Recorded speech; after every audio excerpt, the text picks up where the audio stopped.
All right, so I'm going to go over the listing contract and how I've got that set up in Transaction Desk. So there, if you recall, we go into the templates.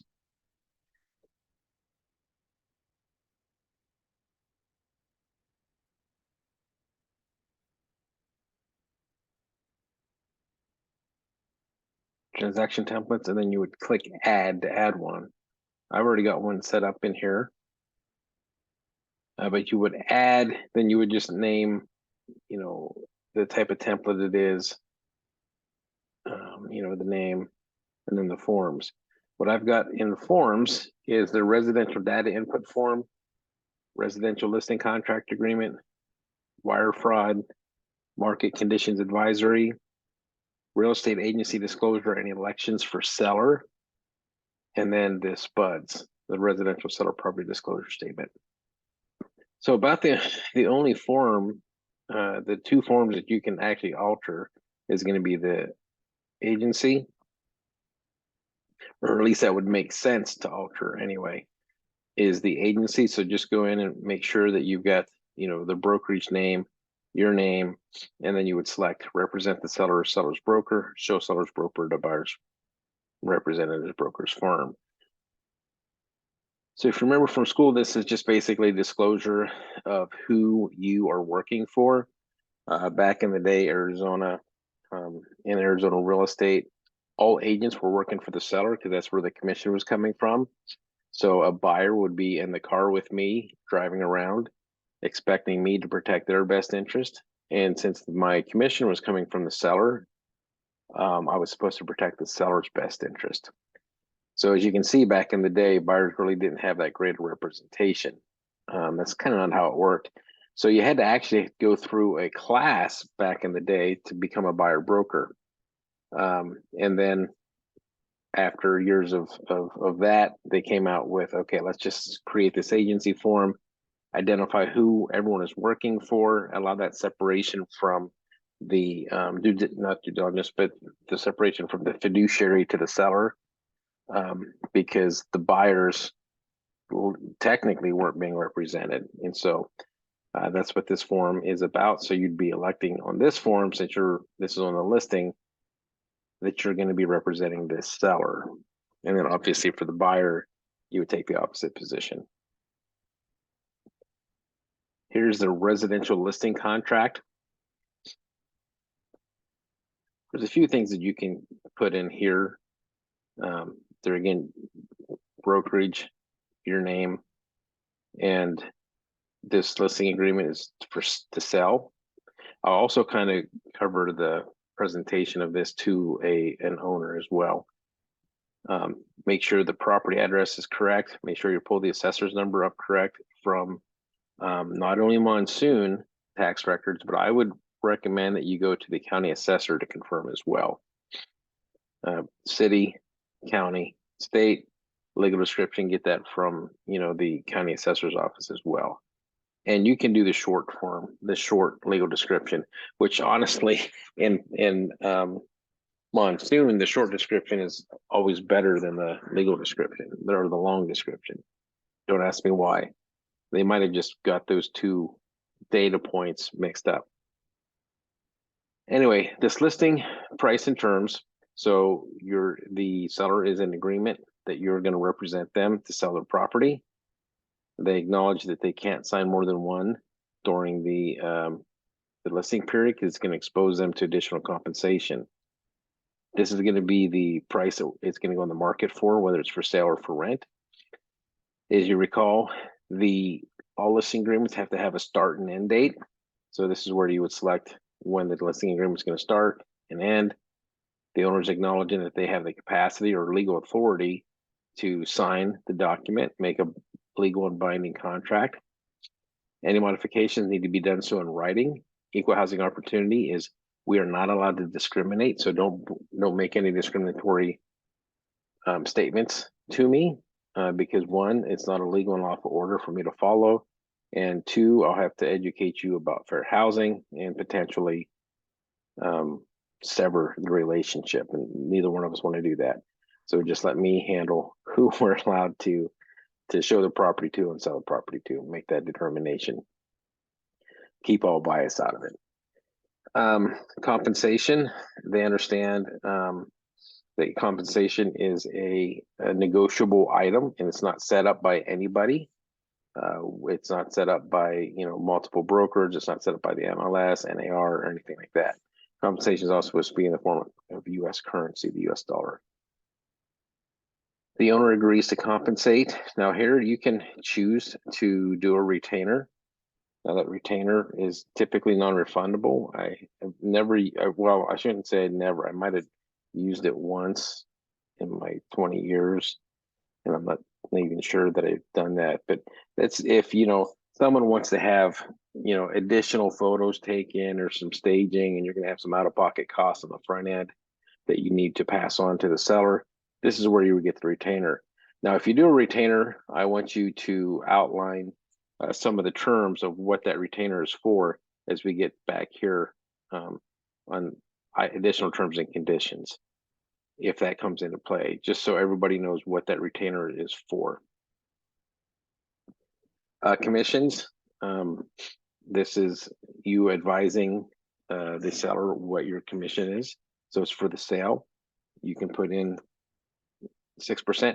Now, considering that I am the broker, I'm allowed to dictate what your commission structure is, but there again, this is your business. Feel free to negotiate however you like. It would be best for us to stand firm at 6%.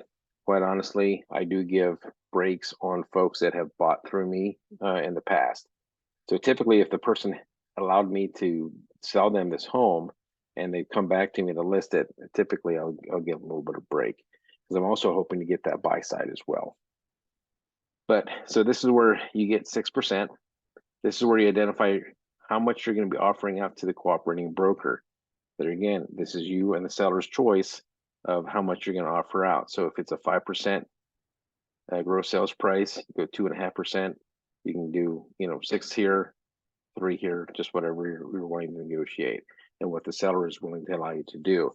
The negative thing of reducing the buyers, the cooperating brokers percentage of the commission is in a buyer's market. There will be, you're not supposed to, and don't ever tell me that you're doing this, because I'll chastise you, if you will. We need to work on with the buyer's best interest at heart. And so the first thing we look at on the plano, the listing sheet, is not to be how much commission you're going to be able to make in determining whether you show this property to somebody or not. That's where your buyer broker agreement comes into play, if you sign one, and however much you tell the actually the buyer broker agreement is for buyers, sorry, but we're talking sellers here. But yeah, on the buy side, never look at that buyer broker agreement comes into play on that front. We can talk about that more later. Now, if you're doing a rental, you can say the gross amount of the annual lease amount or a flat fee. Same here with what the cooperating broker is going to retain. If there's any type of rental renewal or extension of a lease that's been in place, this is where you would stipulate whether you get compensated for that. Typically in here, purchased by tenant, I say if a tenant is in there and if they buy the house within 90 days, I'm due a commission. Cooperating broker dispute. So if there's a dispute between the broker and the cooperating broker regarding payment of the commission, the owner's not going to seek to amend any compensation that we've previously offered. So that's going to keep us out of an ethics complaint.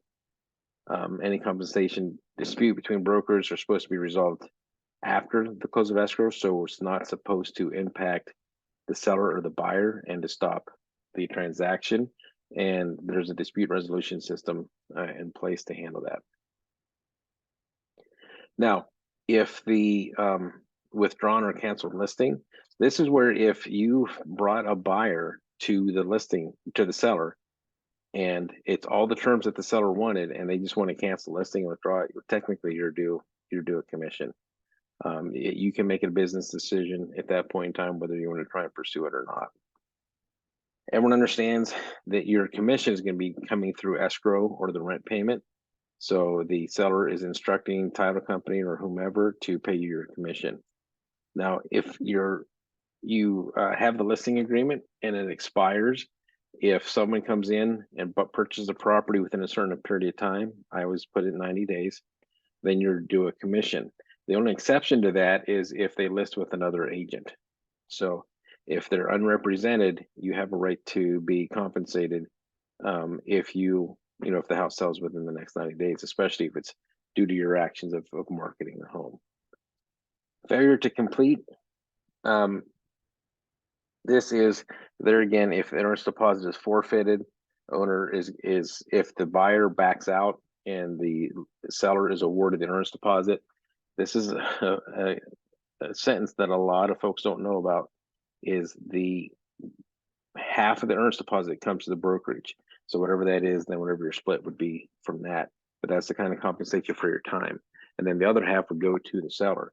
Just make sure that you mention that to your sellers.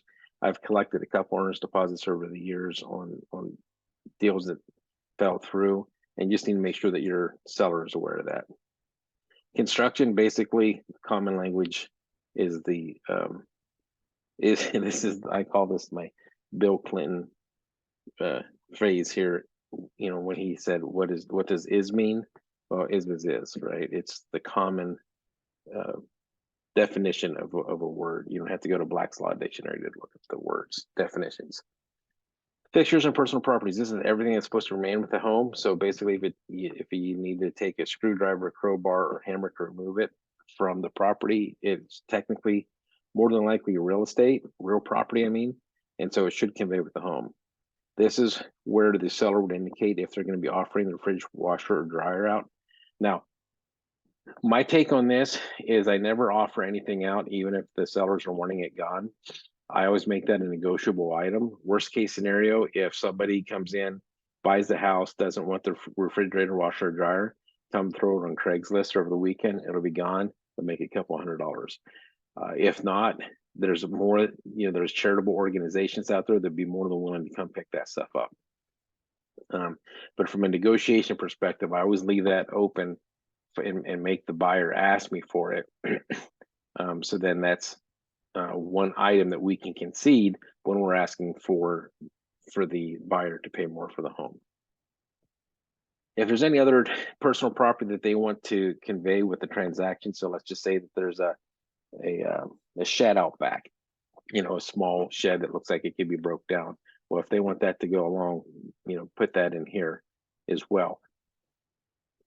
Be careful if you put anything in here, if the seller puts anything in this line here and wants things to convey, you need to make sure that whenever that contract comes around, that's outlined in the contract that those items are to convey. So if it's not in the contract and it's quote unquote, personal property, at closing, your buyer could come in and say, "Hey, look, I didn't want that shed. That's personal property. Get it out of here." So just be mindful of that.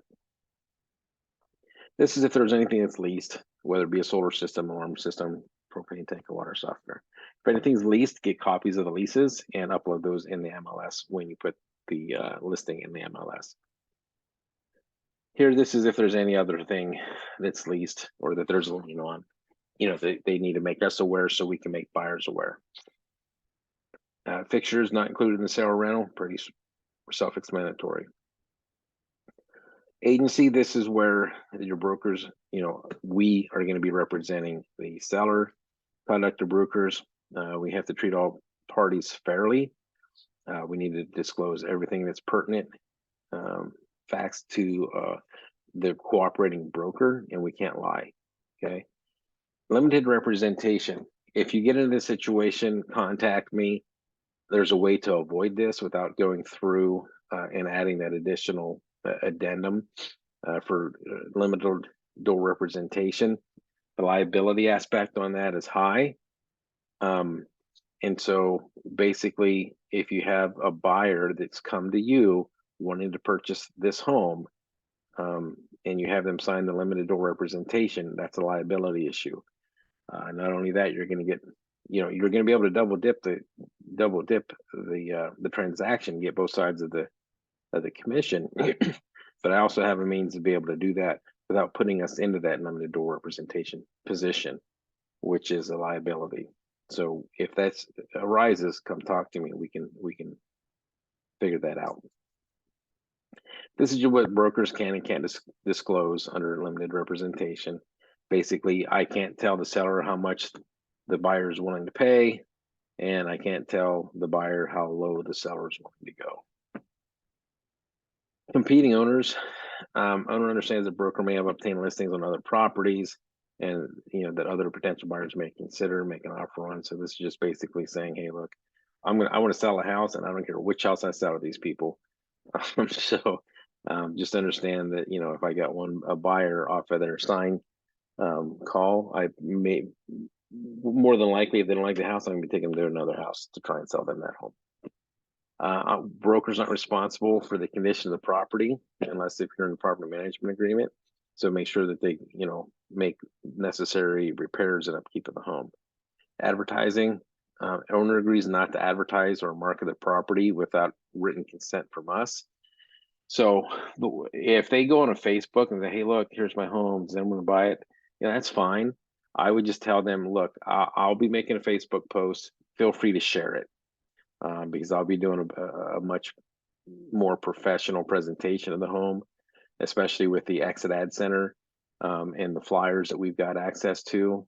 And so, and even if they want to make their post originally themselves, just email them the flyer and say, here's a flyer.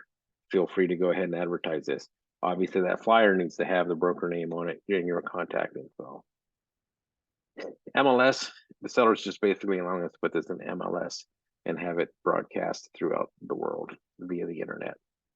Signs, this is where the seller will indicate whether you're allowed to put or not put a sign. That again, we always just assume that a sign is going to go in the yard. Now, if the homeowner says, well, the HOA doesn't allow that, there's been a law in the last few years that prohibits HOAs from preventing signs going in yards. The HOA can prohibit the size of the sign, but they can't prohibit signs. So this is going to happen in a lot of your gated communities potentially. So just have a conversation with the owner that a sign is good for exposure, because someone living in a gated community might know someone else who wants to live in a gated community. So that would be good to have that sign in the yard.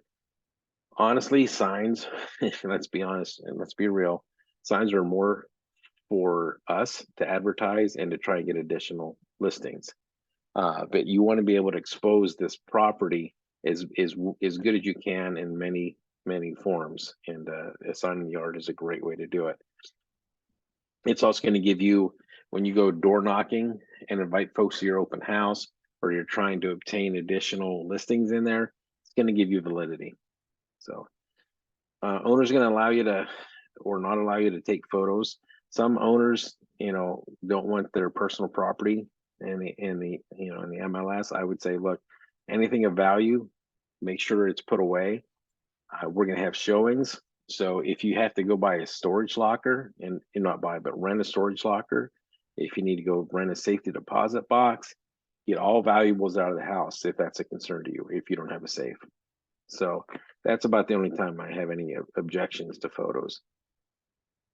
Lock boxes, they're going to authorize us to put a lock box on the home as well. There again, a lock box, the only folks that are going to be able to access our blue MLS lock boxes are realtors in good standing.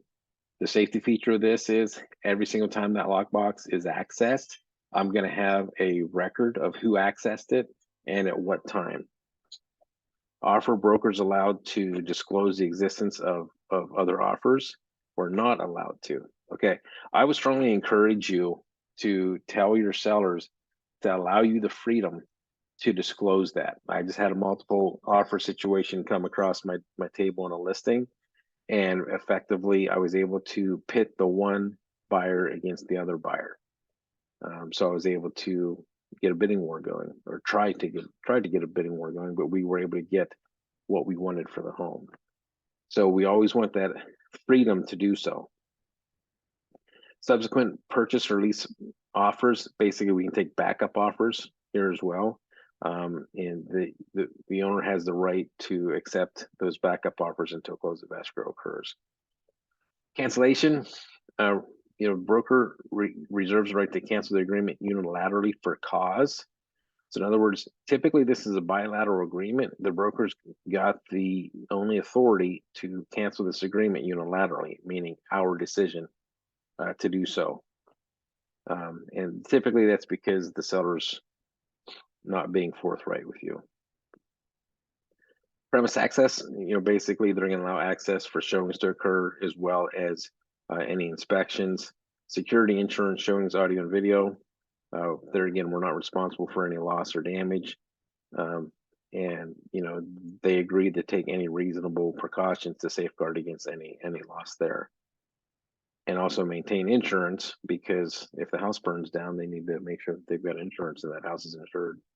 Adverse information, this is basically the seller will not hide anything from us that we need to know that could adversely affect the buyer's decision to purchase the home. So we need to be able to disclose that. These are all the different types of disclosures out there. And I typically don't read these to the owners. If the house is before 17, I'll make note of this being, they need to disclose if there's lead-based paint in the home. FERPTA is if it's a foreign investor trying to sell the house, we need to make everybody aware of that. There's an HOA, make sure that the owner, contacts the HOA and gets all the fees associated. Now, most HOAs will give this information out to agents as well. So feel free to call the HOA to confirm or even get that on the behalf of your seller. Make them aware that they'll need to get an insurance claims history as well. Then again, if you got a solar lease addendum, that's SPUDs.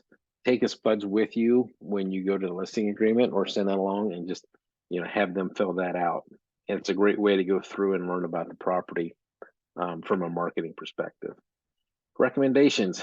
If you offer a recommendation to any type of vendor, they will not they'll hold you harmless if that vendor does not perform to our standards, right?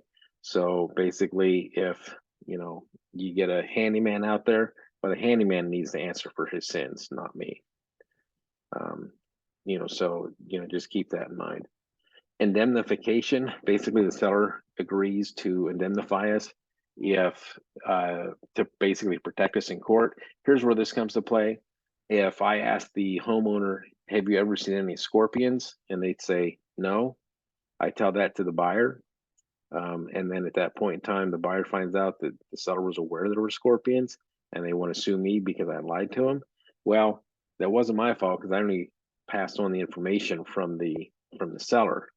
Now, obviously, if someone asks me that, you want to make sure that you have documentation showing, that the seller told you this, right? So, via text, email, any questions the buyer wants, always put them in the email and forward those along to the seller and ask them to respond via email, so you have backup for this indemnification clause. Now, the only thing that they're not going to indemnify us for is if they told you, hey, yeah, there were scorpions, and then you lied. Well, now you're the one who committed fraud, not the seller. So that's where that clause comes in. Alternative dispute resolution. Fight breaks out between us and the seller. Everyone agrees to go through alternative dispute resolution to kind of iron things out. Now, at some point in time, you need to make a business decision on if some things are worth fighting over. So it just really kind of depends on what the issue is. Attorney's fees and costs. If you go through dispute resolution, loser pays attorney's fees. Assignment. So the broker or owner can assign this agreement without prior consent. So in other words, this listing agreement can't get transferred over to another brokerage without everybody, the seller signing agreement, me, the broker signing agreement, and whoever's receiving it as well. Arizona law, basically Arizona law supersedes anything that's in the contract. If anything's contradictory, Arizona law wins. Notices is if there's any deadlines given, notice is given at the time the email was sent, or if a certified mail piece was signed for, or a fax was sent. And if you're sending faxes, come talk to me. We can work. We can find you a better solution than that. Days are all calendar days, copies and counterparts. Everyone agrees that if there's a copy of a signature, it's as if it's an original signature. Same thing with the electronic signatures. Some would argue that that's a copy. Well, here it's like that's an original signature. Counterparts is if this agreement, the same agreement is signed by seller number one and seller number two separately on two different forms, two different contracts, but they're identical. It's as if they're on the same contract. Entire agreement, anything points back to this agreement. By tying it into this agreement, you have to make reference to it, obviously, but then it thereby becomes part of the entire agreement. So that's kind of the listing agreement in a nutshell. And then there again, the residential data input form. Now this form, you're going to need to sit down with the seller to complete. And most of these, some of these are a little confusing. But if you have questions on it, reach out to me and we can figure it out. Obviously, transaction desk is running a little slow, but this is basically where you go into the finer detail specifics about the home that's going to end up in the MLS. So number of bedrooms, number of bathrooms, square footage, list price, list date, ownership type, variable commission. Now, what a variable commission is it's if you have arranged with the seller to say, hey, look, if a buyer comes to me and they buy the house through me, and we don't have to pay another commission, instead of the 6% that we agreed to, I'll cut you a break and I'll only take 4.5% or 5%. But if a agent comes in and brings someone, then it's 6% regardless. So that's a variable commission. In other words, you change it depending on who's bringing the buyer to the table. So I'll leave that up to you. Typically, I say no anymore these days. There was a time I would say yes, but with time, I've stopped doing that. MapCo grid. This is going to be like an S number, an R number, a T number. So if you want to find that out, the MLS automatically assigns it anymore, but it is in the system. Then the assessor's book number, map number, parcel number. Now be careful whenever you put the assessor's number, map number, parcel number in the listing agreement, it's going to bring it over here kind of funky.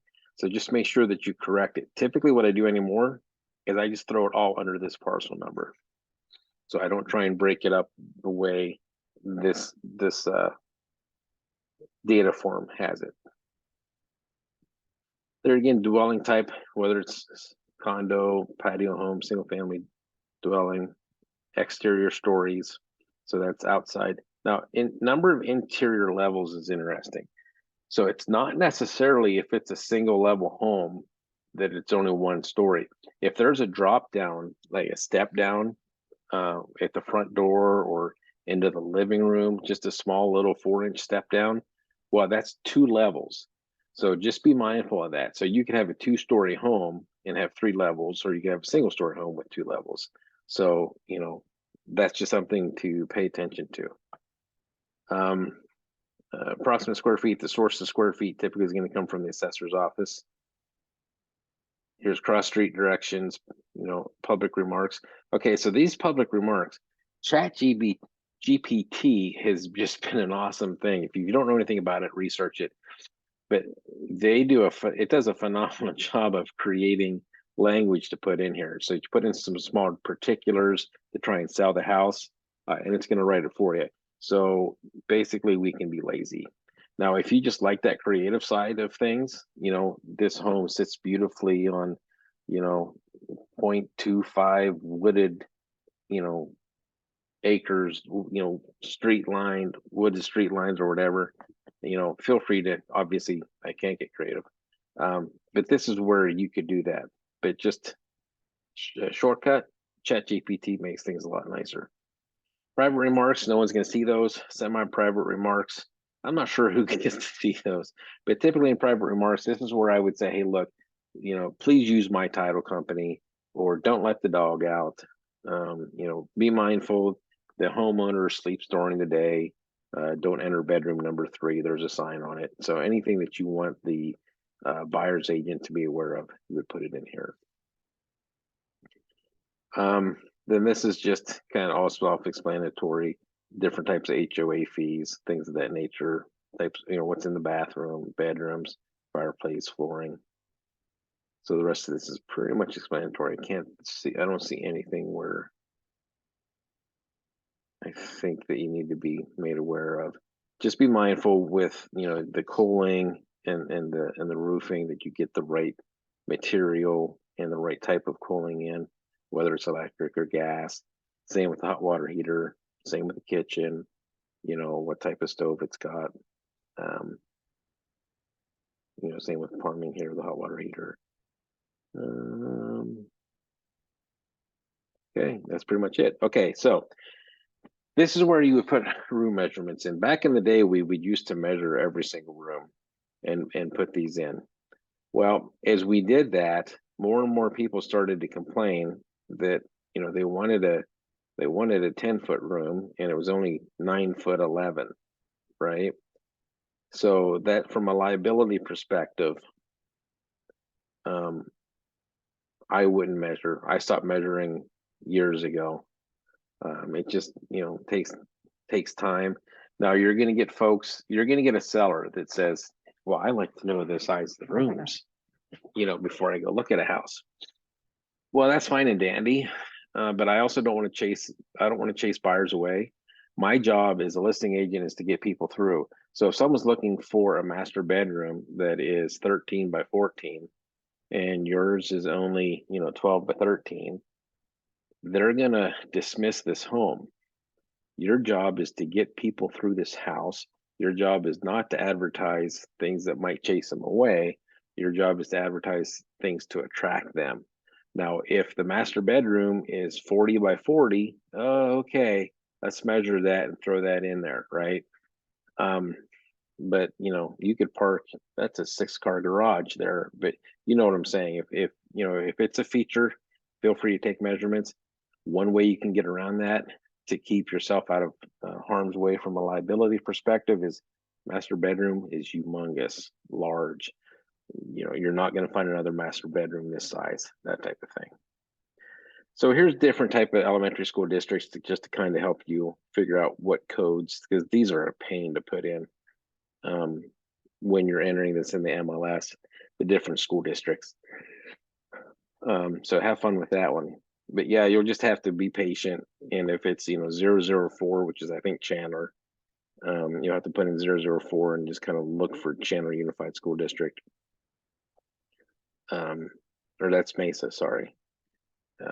But anyway, oh, Chandler's 80, that's right. So anyway, so I think that, let me get out of here and go back. Now your market conditions advisory, basically real estate, people can make money, people can lose money. Real estate goes up and down. Not your fault as the agent. You're not in control of the market, but they need to know whenever they buy or sell real estate, they could have made more, they could have made less, and that's just the nature of the beast. Waterfront advisory, you need to make sure that you tell your sellers that if they receive a request from a title company for wiring instructions, that they give that to the title company. Also with buyers, if the buyer needs to wire money in, they need to call the title company if they receive emailed wiring instructions, just to make sure they're legitimate. So anytime a wire is involved, just tell your client, call the title company and just confirm the wiring instructions, whether inbound or outbound. More specifically, outbound, because they're typically looking for the big score, the data thieves. Let's see here, and that looks to be about it. Now, there again, there's an HOA addendum that you might want to include. I'm going to go ahead and throw that in there. So that comes into play. That seller property disclosure statement down here, you'll need to print off and give to them. Now, on the HOA addendum, all you're doing is filling out page 1, and the seller's only signing page 1. So these are just, the HOA name. If there's a management company that's different, then you'd put it here, their phone number. the amount of dues, the frequency, if there's any special assessments, and when, how frequently and when the start name date. Then if there's a master association, that in all the same information we go here. There's a transfer fee, a capital improvement fee, or if there's prepaid association fees. So HOA sometimes will require 2-3 months worth of HOA dues paid up front. So we need to let the buyer, make them aware. Now this disclosure fee, the HOA cannot charge more than $400 for a disclosure fee, and the seller is required to pay this by state law. So just make sure that your seller knows that this is not a negotiable item or the disclosure fee. The other fees, Lord only knows what that could be, but and you'll find them. And it's basically the HOA coming up. They got mad because they got restricted where they can only charge $400 in disclosure fees, because we saw them at 1,000, 1,500 sometimes. They're going to make it up here in other fees anyway. So, but just make sure that you find out about that. There again, this third page does not get signed by the sellers yet, because this is what the buyer and the seller come to terms with. So this is a negotiable page. Don't have your seller sign it, because then things can go awry. And I think that about does it. So if you have any questions, feel free to reach out to me. And good luck.